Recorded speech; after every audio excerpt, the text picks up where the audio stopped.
राधे राधे। कैसे हैं आप सब? स्वागत है आपका अपने YouTube चैनल पर। हर रोज़ हमारी नई वीडियो पाने के लिए चैनल पे सब्सक्राइब करें, वीडियो पे लाइक करें और कमेंट करें। तो सुनिए भागवत गीता के अगले श्लोक। नियतम कुरु कर्म तवम कर्म जयायो हय कर्मण है शरीर यात्रापि चयतेन प्रसिद्ध दयेद कर्मण है। अर्थात अपना नियत कर्म करो, क्योंकि कर्म न करने की अपेक्षा करना श्रेष्ठ है। कर्म के बिना तो शरीर निर्वाह भी नहीं हो सकता। ऐसे अनेक ध्यानी हैं जो अपने आप को उच्च कुलीन बताते हैं, तथा ऐसे बड़े बड़े व्यवसायी शक्ति हैं जो झूठा दिखावा करते हैं कि आध्यात्मिक जीवन में प्रगति करने के लिए उन्होंने सर्वस्व त्याग दिया है।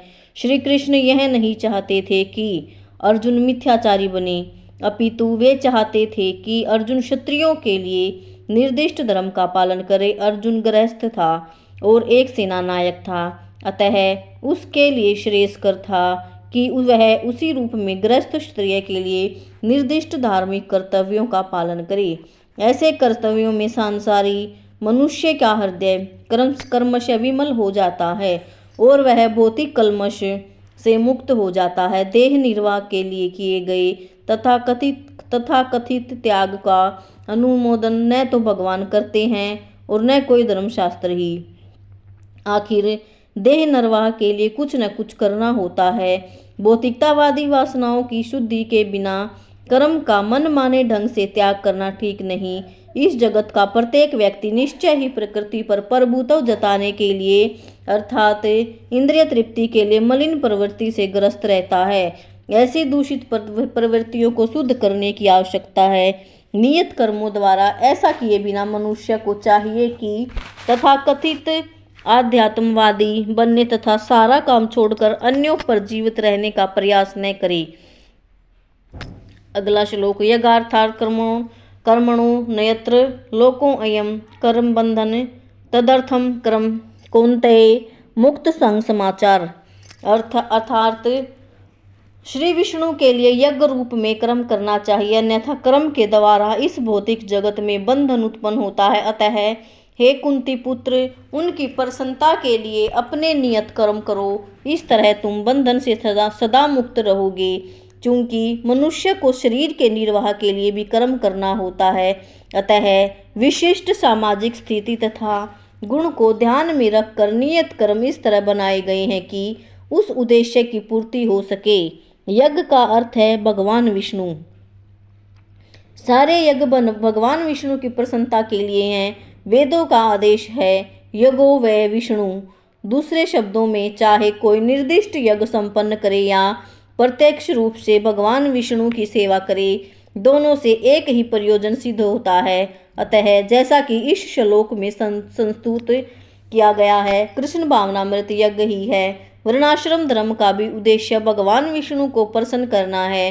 वर्णाश्रमाचारवता पूर्णे पुरुषेण परः पुमान विष्णु राराध्यते। अतः भगवान विष्णु की प्रसन्नता के लिए कर्म करना चाहिए।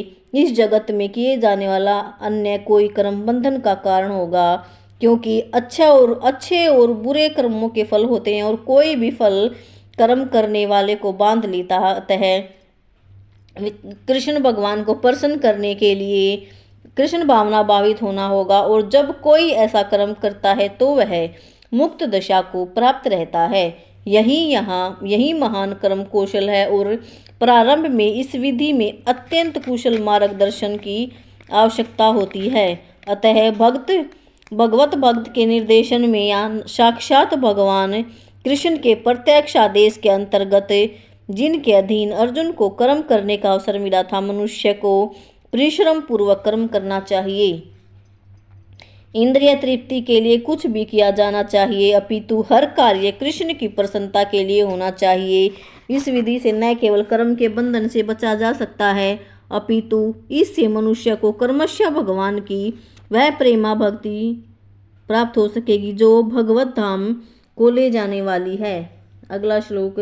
सह यज्ञः पर्जः सृष्टा पुरोवाच प्रजापति ही अनेन प्रसवी विषय दवमेश है वो सत्वी सट कामधुक है। अर्थात सृष्टि के प्रारंभ में समस्त प्राणियों के स्वामी ने विष्णु के लिए यज्ञ सहित मनुष्यों तथा देवताओं की संततियों को रचा और उनसे कहा, तुम इस यज्ञ से सुखी रहो, क्योंकि इसके करने से तुम्हें सुख पूर्वक रहने और मुक्ति प्राप्त करने के लिए समस्त वांछित वस्तुएं प्राप्त हो सकेंगी।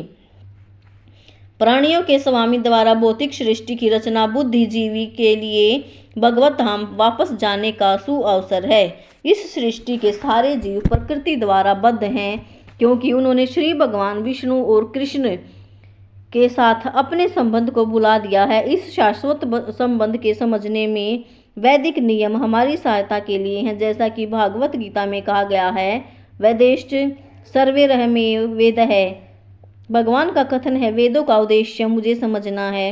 वैदिक स्थितियों में कहा गया है कि पति विश्वशात्मेश्वरम, अतः जीवों के स्वामी श्री विष्णु भगवान हैं। श्रीमद् भगवत में भी शुकदेव गोस्वामी ने भगवान को अनेक रूप में पति कहा है। प्रजापति तो भगवान विष्णु हैं और वे समस्त प्राणियों के भगवान, समस्त लोगों के तथा सुंदरता के स्वामी हैं और हर एक के त्राता हैं। भगवान के इस भौतिक जगत को इसलिए रचा कि बुद्ध जीव यह सीख सकें कि वे विष्णु को प्रसन्न करने के लिए किस प्रकार यज्ञ करें, जिससे वे इस जगत के चिंता रहित होकर सुखपूर्वक रह सकें तथा इस भौतिक देह का अंत होने पर भगवत धाम को जा सकें। बुद्ध जीव के लिए ही यह संपूर्ण कार्यक्रम है। यज्ञ करने से बुद्ध जीव कर्मशः कृष्ण भावना भावित होते हैं और सभी प्रकार के देवतुल्य बनते हैं।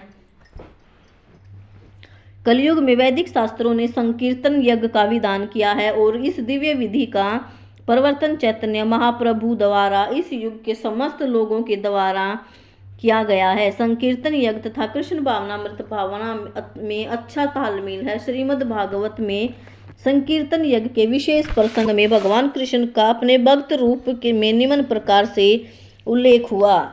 इस कलयुग में जो लोग पर्याप्त बुद्धिमान हैं, वे भगवान के अनेक पार्षदों सहित संकीर्तन यज्ञ द्वारा पूजा करते हैं। वेदों में वर्णित अन्य यज्ञों को इस कली काल में कर पाना सहज नहीं, किंतु संकीर्तन यज्ञ सुगम है और सभी दृष्टि से अलौकिक है, जैसा कि भगवत गीता में भी संस्तुति की गई है।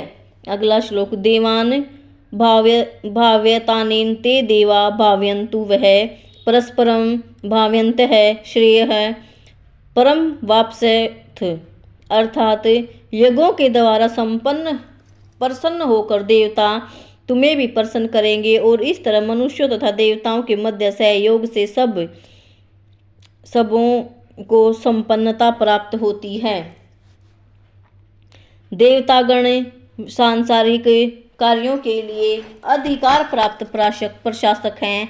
प्रत्येक जीव द्वारा शरीर धारण करने के लिए आवश्यक वायु, प्रकाश, जल और अन्य सारे वर उन देवताओं के अधिकार में हैं जो भगवान के शरीर में विभिन्न भागों में असंख्य सहायकों के रूप में स्थित हैं।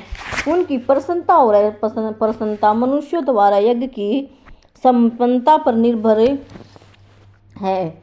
कुछ यज्ञ किन्हीं विशेष देवताओं को प्रसन्न करने के लिए होते हैं, किंतु तो भी सारे यज्ञों में भगवान विष्णु को प्रमुख भोक्ता की भांति पूजा जाता है। भगवत गीता में यह भी कहा गया है कि भगवान कृष्ण सभी प्रकार के यज्ञों के भोक्ता हैं। भोक्तारम यज्ञत पसाम, अतः समस्त यज्ञों का मुख्य प्रयोजन यज्ञपति को प्रसन्न करना है। जब ये यज्ञ सुचारू रूप से संपन्न किए जाते हैं तो विभिन्न विभागों के अधिकारी देवता प्रसन्न होते हैं और अधिक प्राकृतिक पदार्थों का अभाव नहीं रहता। यज्ञों को संपन्न करने से अन्य लाभ भी होते हैं, जिनसे अंततः भव बंधन से मुक्ति मिल जाती है। यज्ञ से सारे कर्म पवित्र हो जाते हैं, जैसा कि वेद वचन है। यज्ञ के मनुष्य से खाद्य पदार्थ शुद्ध होते हैं और शुद्ध भोजन करने से मनुष्य जीवन शुद्ध हो जाता है। जीवन शुद्ध होने से स्मृति के सूक्ष्म तंतु शुद्ध होते हैं और स्मृति तंतुओं के शुद्ध होने पर मनुष्य मुक्ति मार्ग का चिंतन कर सकता है और ये सब मिलकर कृष्ण भावनामृत तक पहुँचते हैं और आज के समाज के लिए सर्वाधिक आवश्यक हैं। इष्टान भोगान्वी वे वो देवा दास्यन्ते यज्ञ भाविता तैद्रदातान् प्रदायभ्यो यो भुगते सतेन एव सह। अर्थात जीवन की विभिन्न आवश्यकताओं की पूर्ति करने के लिए विभिन्न देवता यज्ञ संपन्न होने पर प्रसन्न होकर तुम्हारी सारी आवश्यकताओं की पूर्ति करेंगे, किंतु जो इन उपहारों को देवता को अर्पित किए बिना भोगता है वह निश्चित रूप से चोर है। देवतागण भगवान विष्णु द्वारा भोग सामग्री प्रदान करने के लिए अधिकृत किए गए हैं, अतः नियत यज्ञों द्वारा उन्हें अवश्य संतुष्ट करना चाहिए। वेदों में विभिन्न देवताओं के लिए भिन्न भिन्न प्रकार के यज्ञों की संस्तुति है, किंतु वे सब अंततः भगवान को ही अर्पित किए जाते हैं। किंतु जो यह नहीं समझ सकता कि भगवान क्या है, उसके लिए देव यज्ञ का विधान है। अनुष्ठानकर्ता के भौतिक गुणों के अनुसार वेदों में विभिन्न प्रकार के यज्ञों का विधान है। विभिन्न देवताओं की पूजा भी उसी आधार पर अर्थात गुणों के अनुसार की जाती। उदाहरणार्थ मांसाहारियों को देवी काली की पूजा करने के लिए कहा जाता है और भौतिक प्रकृति की ओर रूपा है, और देवी के समक्ष पशु बलि का आदेश है। किंतु जो सतोगुणी हैं उनके लिए विष्णु की दिव्य पूजा बताई जाती है। अंततः समस्त यज्ञों का ध्येय उत्तरोत्तर दिव्य पद प्राप्त करना है। सामान्य व्यक्तियों के लिए कम से कम 5 यज्ञ आवश्यक हैं, जिन्हें पंच महायज्ञ कहते हैं, किंतु मनुष्य को यह जानना चाहिए कि जीवन की सारी आवश्यकताएं भगवान के देवता प्रतिनिधियों द्वारा ही पूरी की जाती हैं, कोई कुछ नहीं बन सकता। उदाहरणार्थ मानव समाज के भोज्य पदार्थों को ले, इन भोज्य पदार्थों को शाकाहारियों के लिए अन्न, फल, शाक, दूध, चीनी आदि हैं, जो मांसाहारियों के लिए मांस आदि, जिनमें से कोई भी पदार्थ मनुष्य नहीं बना सकता। एक और उदाहरण ले, यहाँ यथा ऊष्मा, प्रकाश, जल, वायु आदि जो जीवन के लिए आवश्यक हैं, इनमें से किसी को नहीं बनाया जा सकता। परमेश्वर के बिना न तो प्रचुर प्रकाश मिल सकता है, न चांदनी, वर्षा या प्रातकालीन समीर ही, जिसके बिना मनुष्य जीवित नहीं रह सकता। स्पष्ट है कि हमारा जीवन भगवान द्वारा प्रदत्त वस्तुओं पर आश्रित है, यहाँ तक कि हमें अपने उत्पादन उद्यमों के लिए अनेक कच्चे मालों की आवश्यकता होती है तथा धातु, गंधक, पारद, मैग्नीज और अन्य अनेक आवश्यक वस्तुएं, जिनकी पूर्ति भगवान के प्रतिनिधि इस उद्देश्य से करते हैं कि हम उनका उपयोग करके आत्म साक्षात्कार के लिए अपने आप को स्वस्थ और पुष्ट बनाएं, जिससे जीवन का चरम लक्ष्य और भौतिक जीवन संघर्ष से मुक्ति प्राप्त हो सके।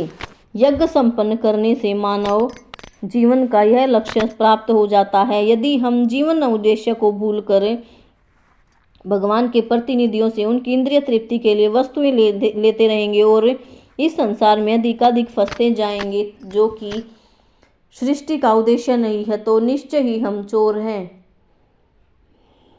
और इस तरह हम प्रकृति के नियमों द्वारा दंडित होंगे। चोरों का समाज कभी सुखी नहीं रह सकता, क्योंकि उनका कोई जीवन लक्ष्य नहीं होता। भौतिकवादी चोरों का कभी जीवन लक्ष्य नहीं होता, उन्हें तो केवल इंद्रिय तृप्ति की चिंता होती है।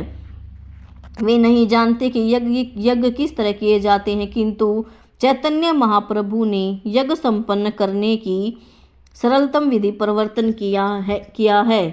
यह है कि संकीर्तन यज्ञ, जो संसार के किसी भी व्यक्ति द्वारा कृष्ण भावनामृत के सिद्धांतों को अंगीकार करता है, संपन्न किया जा सकता है।